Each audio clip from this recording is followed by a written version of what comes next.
Okay, so Simon and Nasheen, thank you for taking the time to talk to me and the people who will be watching this video. Can you start by telling us about yourself? If you'd like to go first, Nasheen, just tell me what your role is and what your organization does. Sure. Thank you, Peter. Thank you for having us. My name is Nasheen, and I run the IT Media Group. So I am the managing partner of the company. And basically, I'm responsible for developing the vision and strategy for the company. And in addition, I chair our board of advisors made of industry technology executives. And I'm also looking after the relationship management with our technology executives community in Canada.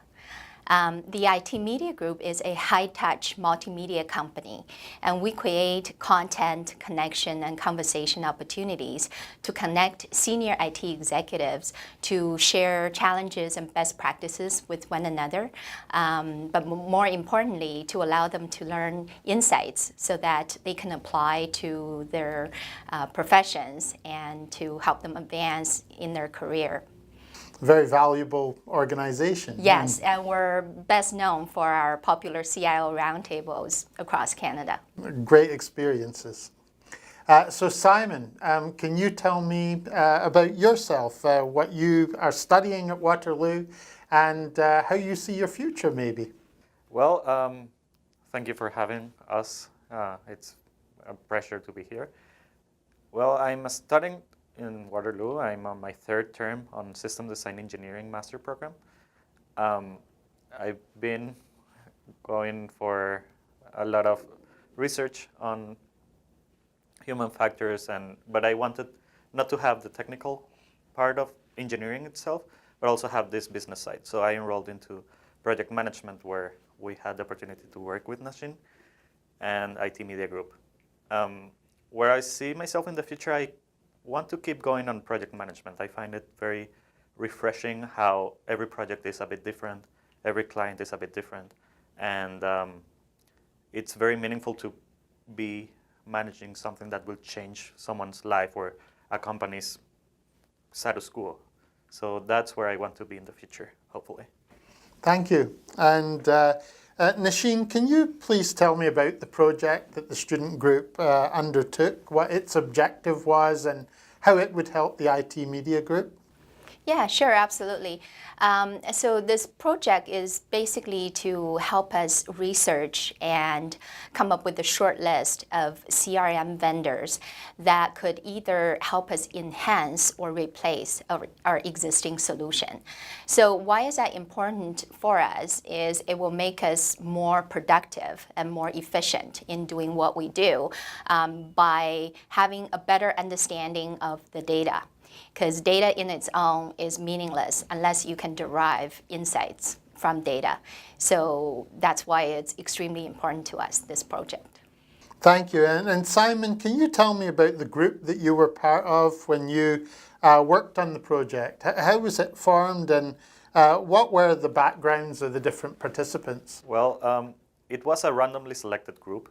We established our preferences among the projects that were available in the term. And then we randomly got selected to be one or the other.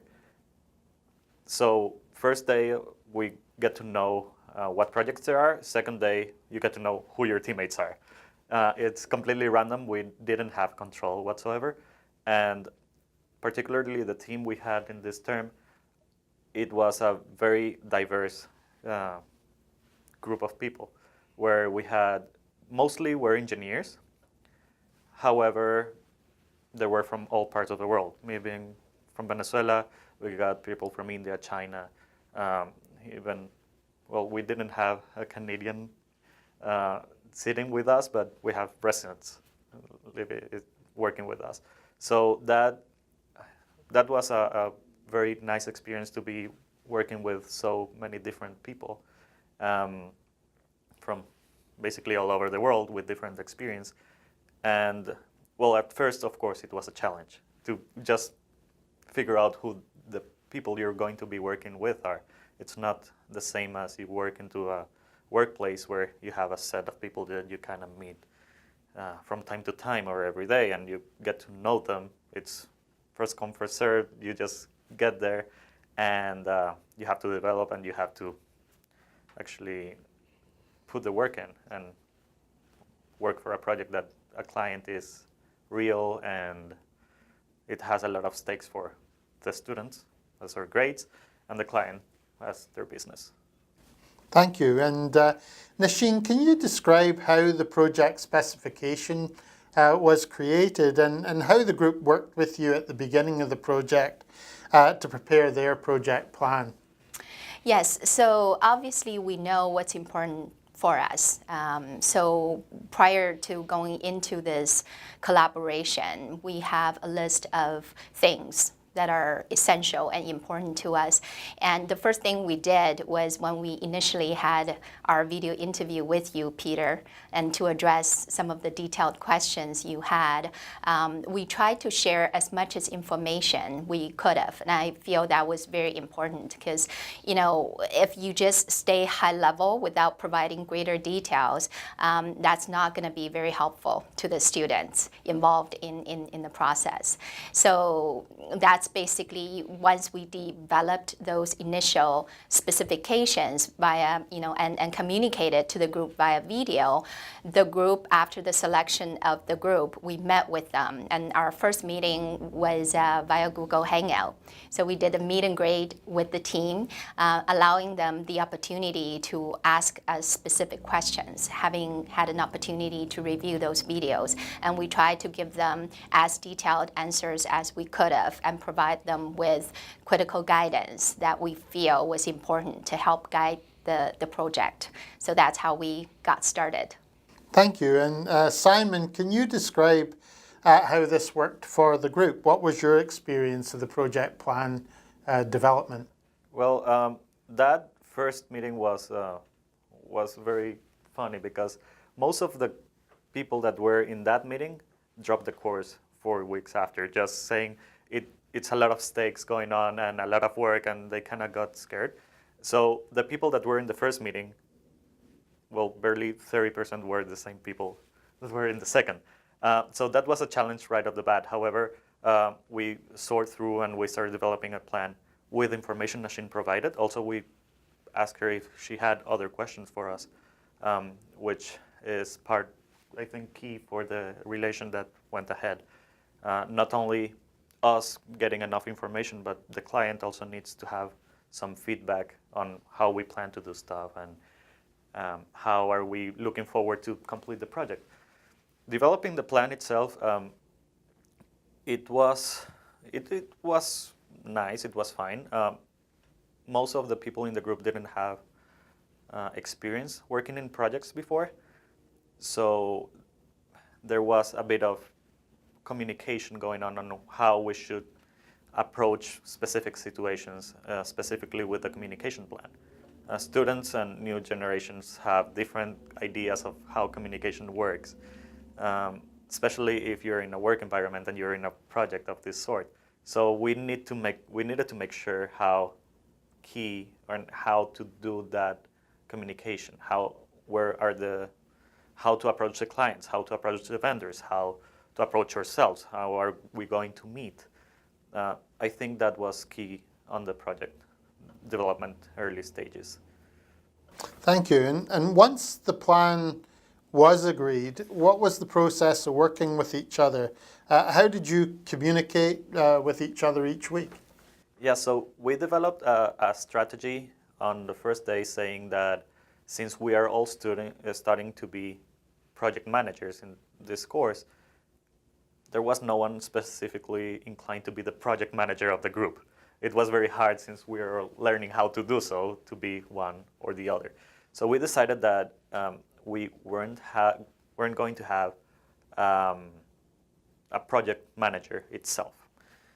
We developed a roundtable strategy where each week we will sit around, discuss everything that is needed to be discussed. So deliverables of next week, how things are going, special stakes or not, how the class is going, or any other meaningful information that wants to be shared, and any decisions would be made there.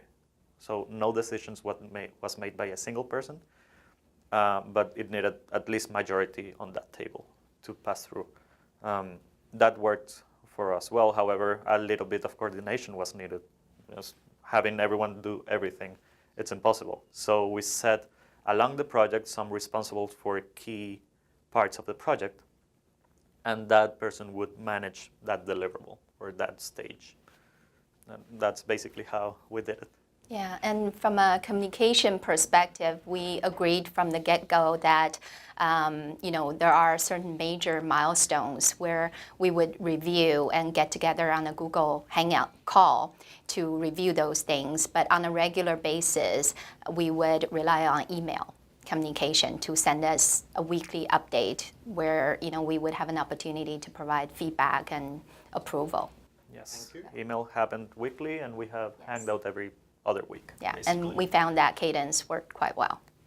Excellent. And Nasheen, what was your role each week as the project progressed? Yeah, I would say as a reviewer and an approver, but in my mind, I was also trying to be helpful as a coach and a mentor in providing helpful feedback, and especially in situations where some students may be encountering challenges when dealing with certain vendors and trying to get responses back, and they feel like they tried everything they could have and they still weren't making any progress. So how do you really resolve challenges and get around those roadblocks and still achieve certain level of success? And I feel it's important as an experienced professional to provide that sort of guidance.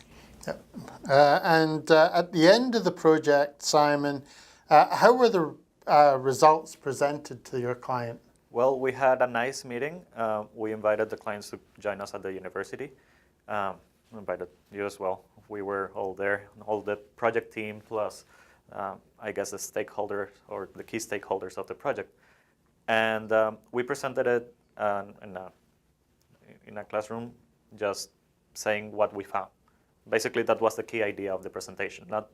Of course, it started as how we did all the project. However, that was communicated beforehand, just as an introduction, a formality.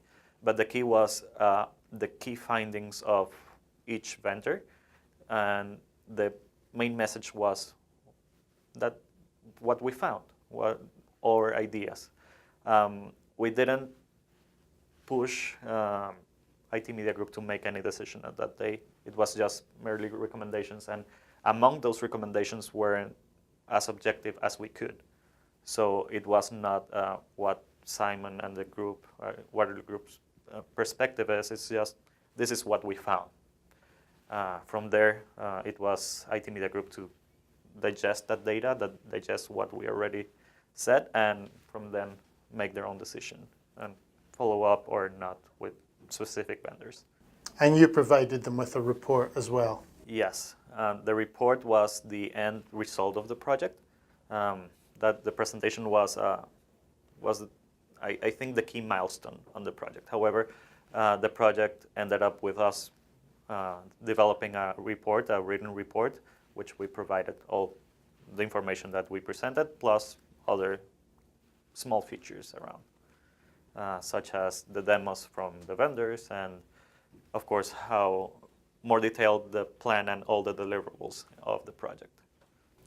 And we were quite impressed with the presentation itself, and not just because the content they presented, they put together, we could tell they put a lot of work into gathering and research those content, but also the delivery itself. It was a very clear, consistent, cohesive structure and format they used, and I'm sure Simon had something to do with that, but so I'm giving him credit since he's here. So it was, all the way from graphics and the icons they use, and it was very consistent, and that's very important in the business world. Oftentimes it's important to deliver the content, but also as important is your delivery and how you deliver that message is just as important. And we were quite impressed. And to Simon's point earlier, because there was no specific project manager person, everybody around the table had shared accountability and responsibility, but to make the whole team as one in front of the client, and that is very, very impressive. So Nasheen, you felt that the project provided value to the IT media group, and would you like to say a little bit about perhaps how it did that? Yeah, sure. I think, the first thing is it helped us move this initiative forward. It helped us move this initiative forward that we haven't been able to for a while. Secondly, it really helped to narrow the focus. So instead of looking at the whole universe of CRM vendors, now we have a short list of 3 to do further research and evaluation on. And thirdly, the final deliverable, which is this report, provided a good framework for us to engage vendors for meaningful conversations. Wonderful, I'm glad. And so for you, Simon, how did the project contribute to your experience at Waterloo? Well, it was a pleasure to work in a project. First of all, to be able to meet with a client and to have a real client in one class that you weren't expecting. For example, I wasn't expecting to be working on a client that it's real, that it's in the market, that has connections and has done other projects as well with different parties. I wasn't expecting that, so having that opportunity, it's of course meaningful for my experience as a student.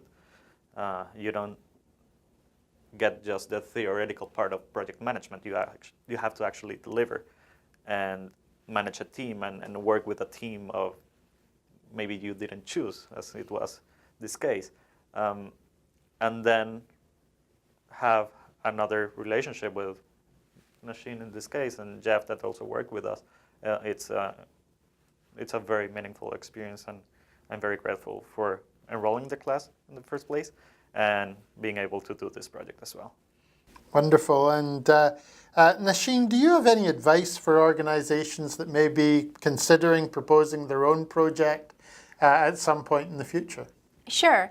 I would say at the get-go it's extremely important to set the expectations for the students and to be as clear and as specific as possible in outlining what the project scope is and what your expectations are. And that is not just helpful for the students who are signing up the course or signing up for the project to know what they're actually signing up for, but it would ensure the project will have a higher degree of success if you set that expectations right. So try to be clear and specific. Secondly is you have to be prepared to commit your time to reviewing, approving, providing feedback in a timely fashion. You have to understand that students only have a finite amount of time. So in a couple months' time, they're graduating from the course, and hopefully, you want the experience to be as meaningful for them as the project is successful for you. So if you commit to a project, you have to take that commitment seriously instead of not meeting the critical timeline and just letting those timelines slide. And thirdly, for me, I talked about it's important to be coaching and providing mentorship along the way. And I think it's important for the organizations and for the key stakeholders to see that, providing coaching and mentoring is a very rewarding experience for themselves. So this is a perfect opportunity to create a win-win situation. Very important and helpful advice, thank you. And Simon, do you have any advice for organizations that will be sponsoring a future project? Relation is key. So be able to communicate with the student, but not just that. Don't leave it in a mail. Try to understand what their students are going through, what their expectations are as well. Not only, it's not one way, it has to be both ways. The students are trying to achieve something in the project, are trying to learn something, and they also have other classes, other responsibilities in their lives. So as the students try to understand what the expectations of the client are, it would be also good for the client to understand that well, first of all, you're working with students, and what their expectations are as well, to create that win-win scenario. In this case, that was completely the case. We understood each other from, I think, the beginning of the project. Expectations were clear from side to side, and I think that was one of the things that made the project perform so well and achieve the results we did. And is there any advice you would have for future students, Simon, that you've learned from your experience? Of course. The first thing is I remember clearly this conversation we had in the team in one of the roundtables, where someone said, this will happen like that. Just taken for granted, something will happen, they will answer us, or we will contact the vendors and just set it in stone and keep moving forward with it. Don't take things for granted. In a project, everything it's a might happen. With that in mind, you have to plan for all those cases. You have to plan for what might happen if we don't get answers from one customer. What are our go-throughs? What happens if someone doesn't make a meeting? Because, okay, we're deciding what happens if someone doesn't make the meeting. That can happen, that might happen. So don't assume that everything is going to be smooth. With that in mind, plan ahead for what might happen. We had plenty of things that happened not the way, not the smooth way. For example, one of the key relations, one of the key vendors that we had didn't reply to us at all. From the first 2 weeks of the project, that were the weeks decided to get contact with the vendors. So we were scared about it. And then we had the information of the vendor saying, we don't want them. We don't want to be part of your project. Thank you very much. Like, well, that's not up to you. But and that relation was hectic, and that was one of the key relations Nasheen asked us to incorporate in the project. So what might happen? It's not like, okay, you have that vendor, you have to contact it, everything will go according to plan. Everything might go according to plan. That's my key suggestion. Everything might go according to plan. However, plan just in case it doesn't go your way. Very important. And so my final question is for you, Nasheen. Do you have any guidance that you would give to future students as they consider a project that they might be involved in? Sure, absolutely. Well, first, I wanted to say this is a great course and a great opportunity to bridge what students may learn in the classroom with real-life situations to solve real business problems. So I think everybody should sign up for this course. So that's just a plug, but you didn't ask me to say it, so it's completely voluntary. Thank you. But more importantly, if I were a student selecting a project, I would look for opportunities that would offer me growth, right? So it's natural for us to look for things that are easy to do, that we could potentially get a higher mark in, but it's harder to look for things that would get us out of our comfort zone. But in the long run, it would be so much more rewarding. So look for the growth opportunities. Lastly, I would say, everybody that's in this place at Waterloo is smart. There's no question about it, right? You wouldn't have been here if you weren't smart.